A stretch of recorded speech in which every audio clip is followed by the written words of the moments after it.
একটা শেয়াল নীল গোলা জলে পড়ে যাওয়ার পর বেশ ভাবল, এই যে এ তো দারুণ ব্যাপার হলো, আমি তো বেশ অন্যদের থেকে আলাদা হয়ে গেলাম। তারপর সেই নীলবর্ণ শেয়ালের কী দশা হয়েছিল বন্ধুরা আপনারা সকলেই জানেন।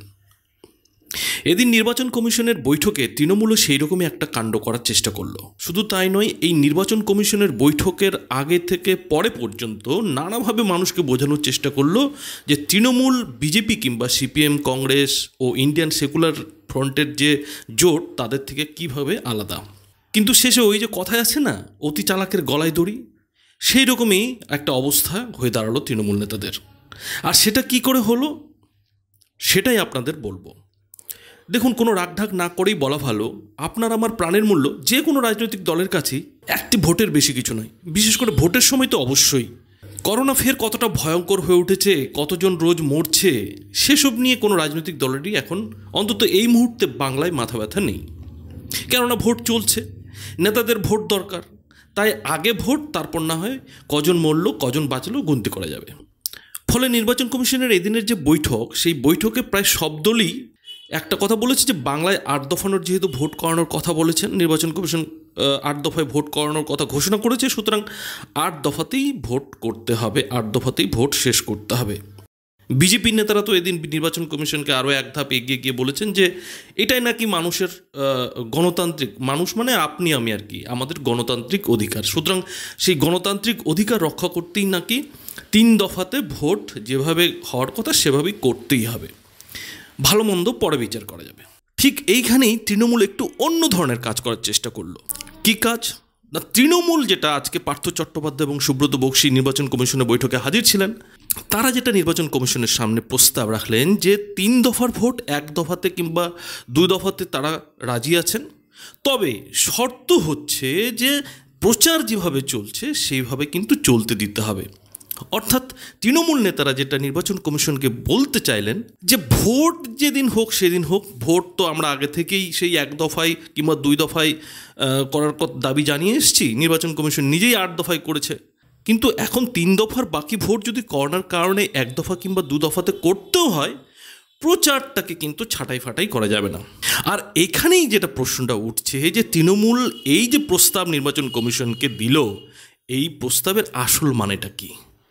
তৃণমূল কি সত্যিই মানুষের প্রাণের ঝুঁকির কথা ভেবে বিজেপি কিংবা সংযুক্ত মোর্চার থেকে আলাদা একটু হওয়ার চেষ্টা করলো? সত্যি কি তৃণমূল এই যে করোনা পরিস্থিতি, সেই করোনা পরিস্থিতির জেরে মানুষের যে মরণ বাঁচনের একটা ঝুঁকি, সেই ঝুঁকির কথা চিন্তা করেই কি নির্বাচন কমিশনকে এমন কথাটা বলল? সত্যিই কি তৃণমূল বিজেপি কিংবা ওই সংযুক্ত মোর্চার নেতাদের থেকে অনেক বেশি মানবিক? তৃণমূল নেতারা নির্বাচন কমিশনকে যে যুক্তি দিয়েছেন, সেই যুক্তিতে কিন্তু আপাতভাবে মনে হতেই পারে যে সত্যিই তো তৃণমূল শুরুর দিন থেকে তো সেই 1-2 দফায় ভোট করানোর কথা বলে আসছে, কিন্তু নির্বাচন কমিশন এতদিন তৃণমূলের সেই দাবি না মেনে 8 দফার ভোট করেছে, এবং 8 দফায় ভোট করেছে বলেই এই করোনা পরিস্থিতির মধ্যে মানুষকে ভোট দিতে হচ্ছে লাইনে দাঁড়িয়ে। আর এইখানেই হচ্ছে টুইস্টটা রয়েছে। টুইস্টটা হলো, এই নির্বাচন কমিশনের বৈঠকের ঠিক একদিন আগেই খোদ তৃণমূল নেত্রী মমতা বন্দ্যোপাধ্যায় এক টিভি চ্যানেলকে সাক্ষাৎকার দিতে গিয়ে যে কথা বলেছেন, সেই কথাতে কিন্তু স্পষ্ট হয়ে গেছে যে তৃণমূল কি চায়। শুনুন সেই কথা। তোমার যখন এলাকা ইলেকশন গেছে, যেগুলো সিটগুলো তুমি জিতেছিলে, তখন তুমি পুরো মাত্রায় প্রচার করেছো এভরিডে, বাইরে থেকে লোক নিয়ে এসে, আর বাইরের লোক নিয়ে এসে জমায়েত করে তুমি ঝাড়খণ্ড থেকে লোক নিয়ে এসছো, বিহার থেকে নিয়ে এসছো, ইউপি থেকে নিয়ে এসছো, সব জায়গা থেকে নিয়ে এসছো, এমনকি ইলেকশন ডেতে নিয়ে এসছো। আমরা কিন্তু এটা করিনি। এখন যখন আমাদের জায়গাগুলো ইলেকশন হবে, তখন যদি বলে যে আমরা স্ট্রিট কর্নার করবো, that we cannot accept. Law cannot be discriminated. আমি মিটিং করব, আমি কশন নিয়ে করব, আমি নিশ্চয়ই পাবলিককে বলবো মাস্ক পরে আসুক, এবং আমরা নিজেরাও যতটা পারবো আমরা প্রিকশন নেব, যেটা আমরা নিচ্ছিও, কিন্তু এটা জোর করে আটকানো যাবে না। তার কারণ এতদিন বাদে সংযুক্ত মোর্চার মনে হয়েছে না, এতদিন বাদে বিজেপির এটা মনে হচ্ছে, যখন 4টে ফেজ অলরেডি হয়ে গেছে, এখন ওদের পুরো রগড়ানোর পালা আর কি মানুষের, যে ভোট দিয়ে কাকে ভোট দেবে না দেবে। আর এই পুরোটা ভোটই তৃণমূল কংগ্রেসের পক্ষে যাবে বলে আমি মনে করি। সাধারণ মানুষের উপর আমার এই বিশ্বাস, ভরসা, আশা আছে, এবং সেই জন্য এসব প্ল্যান, এটা সংযুক্ত মোর্চার প্ল্যানিংকে আই ডোন্ট সাপোর্ট। শুনলেন, তৃণমূল নেত্রী কিন্তু স্পষ্ট ভাষায় জানিয়ে দিলেন যে সংযুক্ত মোর্চা যে ধরনের যে প্ল্যান করছে, কি প্ল্যান করছে, মানে হচ্ছে যে বিজেপি কিংবা সংযুক্ত মোর্চা এক দফায় ভোট করাতে চায় তাহলে তিনি কিন্তু সেটা মেনে নেবেন না। অথচ এই ইন্টারভিউ দেওয়ার আগে তৃণমূল নেত্রী মমতা বন্দ্যোপাধ্যায় নিজের যে টুইটার হ্যান্ডেল, সেই টুইটার হ্যান্ডেল থেকে একটি টুইট করেছিলেন। এই টুইটে কিন্তু তিনি আবার বলছেন যে নির্বাচন কমিশন যদি চায় তাহলে এক দফায় ভোট করাতে পারে। মানুষ করোনার কারণে একটা সংকটময় পরিস্থিতির মধ্যে দিয়ে যাচ্ছে, ফলে 3 দফার ভোট যদি নির্বাচন কমিশন এবার এক দফায় করাতে চায় তাহলে কোনো আপত্তি নেই। অর্থাৎ 2 জায়গায় 2টো বক্তব্য। এবং দিনের শেষে যখন নির্বাচন কমিশনের বৈঠক হলো, সেই বৈঠকে গিয়ে তৃণমূল যে প্রস্তাবটা দিল যে এক দফায় ভোট করাতে তারা রাজি, কিন্তু সেই সঙ্গে তাদের যেটা শর্ত হলো যে প্রচারে কিন্তু কোনো ধরনের কাটছাট করা যাবে না। অর্থাৎ তৃণমূলের শর্ত থেকে স্পষ্ট যে করোনা সংক্রমণ যে দিক থেকে সব থেকে বেশি বাড়ছে সেটা নিয়ে কিন্তু তাদের মাথা ব্যথা নেই। তাদের কথা হলো যে এক দফায় ভোট করানো যেতেই পারে, কেননা তারা আগে থেকেই দাবি করে এসছে যে ভোট 8 দফায় হওয়া উচিত নয়, 1-2 দফায় ভোট হওয়া উচিত। এবং দিনের শেষে যেটা দেখা গেল যে তৃণমূল নেত্রী মমতা বন্দ্যোপাধ্যায় নবদ্বীপের এক জনসভায় এই করোনা সংক্রমণ বাড়ার পেছনে ঘুরে ফিরে সেই দায়ী করলেন কাকে? সেই বিজেপিকে।